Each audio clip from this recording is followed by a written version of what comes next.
আমরা আজকে জানবো বি ভার্ব সম্পর্কে। বি ভার্ব কি প্রথমে জেনে নিই। বি ভার্ব মানে হলো হওয়া। আমরা যখন বলি আমি আছি, সে একজন ডাক্তার, তারা স্কুলে, তখন আছি, হচ্ছে, ছিল, থাকবে, এসব জায়গায় বি ভার্ব কাজ করে। বি ভার্ব কাকে বলে?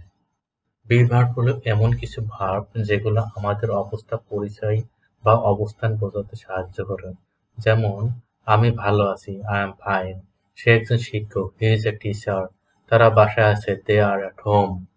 আমি গতকাল ক্লাসে ছিলাম, সরি, আমি গতকাল ক্লান্ত ছিলাম, আই ওয়াজ টায়ার্ড ইয়েস্টারডে। আমি আগামীকাল ব্যস্ত থাকবো, we will be busy tomorrow. এখন বি ভার্ব কি কি সেগুলো আমরা দেখব সময় অনুসারে। যেমন বর্তমান কালের জন্য বি ভার্ব হিসেবে ব্যবহার করা হয় am, is, are। অতীতকালের জন্য ব্যবহার করা হয় was, were। ভবিষ্যৎকালের জন্য ব্যবহার করা হয় will be। এখন আমরা বেশ কিছু উদাহরণ দেখব বিভিন্ন কাল অনুসারে এবং কিছু স্ট্রাকচারও সেই সাথে জেনে নেব। যেমন প্রেজেন্ট সিম্পল সেন্টেন্সের স্ট্রাকচার হলো সাবজেক্ট, সাবজেক্ট, তারপর am is are, দেন বাদবাকি সেন্টেন্স। এক্সাম্পল হিসেবে আমরা দেখি কিছু উদাহরণ। I am happy, আমি খুশি। He is a student, সে একজন ছাত্র। They are in the classroom, তারা ক্লাসরুমে আছে।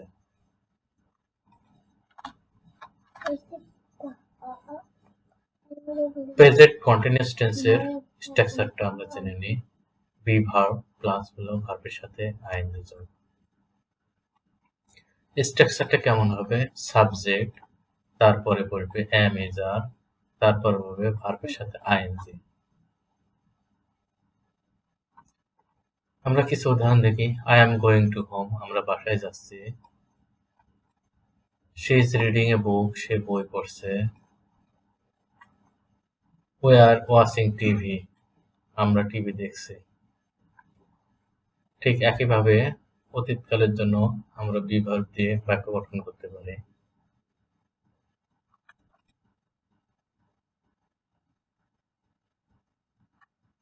যেমন পাস্ট টেন্সের জন্য সাবজেক্ট বসবে, তারপর ওয়াজ ওয়াজ সাবজেক্ট অনুযায়ী, দেন বাদবাকি সেন্টেন্স। I was tired, আমি ক্লান্ত ছিলাম। He was at school, সে স্কুলে ছিল। They were friend, তারা বন্ধু ছিল। ফার্স্ট কন্টিনিউয়াস টেন্সের স্ট্রাকচারটা এমন হবে। প্রথমে সাবজেক্ট বসবে, দেন ওয়াজ ওয়্যার সাবজেক্ট অনুযায়ী, দেন ভার্বের সাথে আইএনজি। যেমন আমি বই পড়েছিলাম, I was reading a book। সে রান্না করেছিল, she was cooking rice। they are play football, তারা ফুটবল। এখন আমরা জানবো ভবিষ্যৎকালের জন্য স্ট্রাকচারটা কেমন হয়। প্রথমে সাবজেক্ট বসবে, তারপর উইল বি, তারপর ভার্ব, বাদবাকি সেন্টেন্স। উদাহরণ হিসেবে আমরা দেখি I will be a doctor, আমি একজন ডাক্তার হব। She will be late, সে দেরি করবে। They will be here, তারা এখানে থাকবে। ফিউচার কন্টিনিউয়াস টেন্সটা কেমন হবে আমরা একটু দেখে নিই।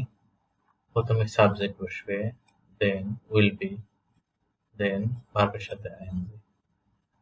উদাহরণ হিসেবে আমরা দেখি I will be working tomorrow, I'll be working tomorrow, আমি আগামীকাল কাজ করব। He will be sleeping at 10, সে 10টায় ঘুমাবে। They will be coming soon, তারা শীঘ্রই আসবে। এ হলো আমাদের বি ভার্বের এক্সাম্পল। সেই সাথে সেন্টেন্সের স্ট্রাকচার এবং বি ভার্ব কি সেটা আমরা জানলাম। এখন সামারি হিসেবে আমরা এটা একটু আলোচনা করি। যেমন প্রেজেন্ট সিম্পল টেন্স হলে ভার্বের সাথে সাবজেক্টের পরে am is are, এক্সাম্পল হিসেবে I am fine। Present continuous টেন্সে বি ভার্ব হিসেবে কি বলছে? am is are, আর তারপর ভার্বের সাথে আইন যোগ আছে, he is reading। Past simple টেন্সে কি হচ্ছে? was were, উদাহরণস্বরূপ she was happy, continuous was ভার্বের সাথে ing, so will be। তো ফিউচার সিম্পলে বলছে will be প্লাস ভার্বের সাথে ing।